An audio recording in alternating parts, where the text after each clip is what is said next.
This is the sbach 72-inch, converting it from nitro to electric. I have some Hobby King mounts, pretty much done in there already. I just made sure that it's pretty much center line, that this motor is aligned with the canopy, and it's got some proper right thrust on it. Made some measurements. Well, the box is already has a little bit of right thrust in there, so it's pretty good. So it's already an offset there. This one's using an 85 amp Trinity. It's got an internal BEC in it to power all the servos. So this one's not quite done yet, and still working on it. Okay, so here's the Tucano 60 that has a 13/8 master air screw prop. Okay, this one already converted also from a nitro to electric. So you can see, if you take a look inside, there's the hatch inside there.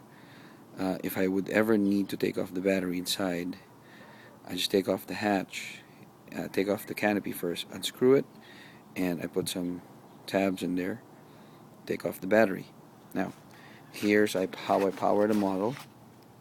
This is basically one of my first scale, well, semi-scale, I guess, semi-scale conversion. This model flies very good. I get around 7 to 8 minutes flight time on a 3000 pack, 6S 3000 pack.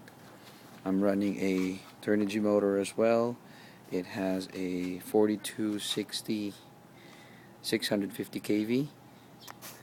If you want to see the inside of the model, let me turn it over for you.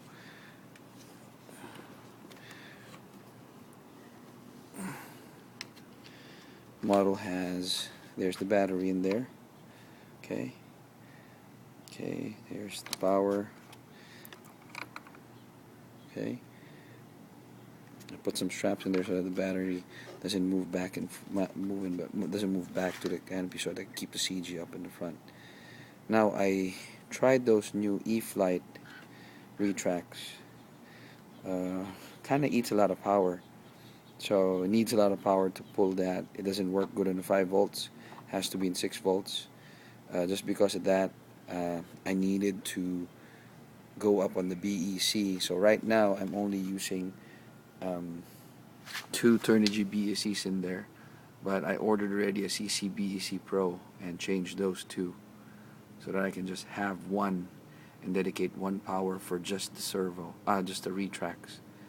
Because if I don't do that and dedicate one power, the retracts or the power system actually kind of draws or spikes below the normal, and my receiver starts blinking. So just one quick tip on that: make sure you run a lot of power if you're using that E-Flight retracts. So here's the wing.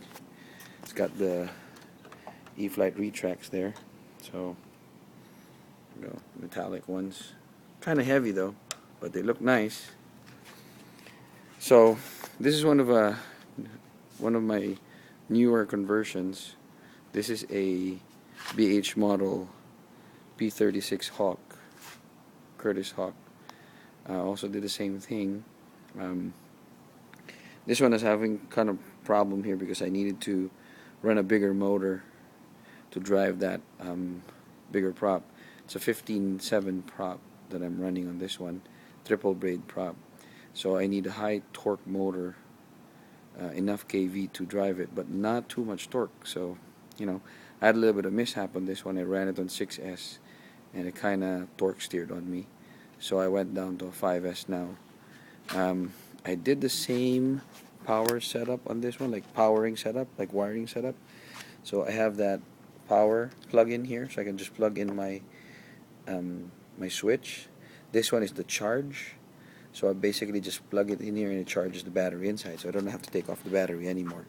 So as you can see, this is the wiring. So I'm going to turn over the model right now, and there.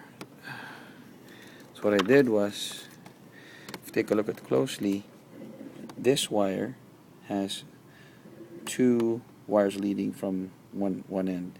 So one is going to the battery, and the other one is going to straight to the power line to the ESC.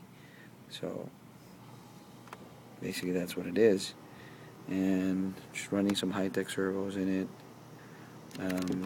AR600 full range receiver. This one is also using one of those Hobby King motor mounts that I picked up.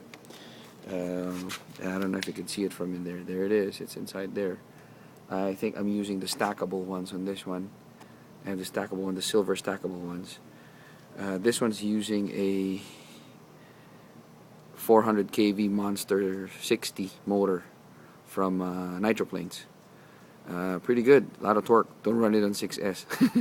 So, but that's my conversion.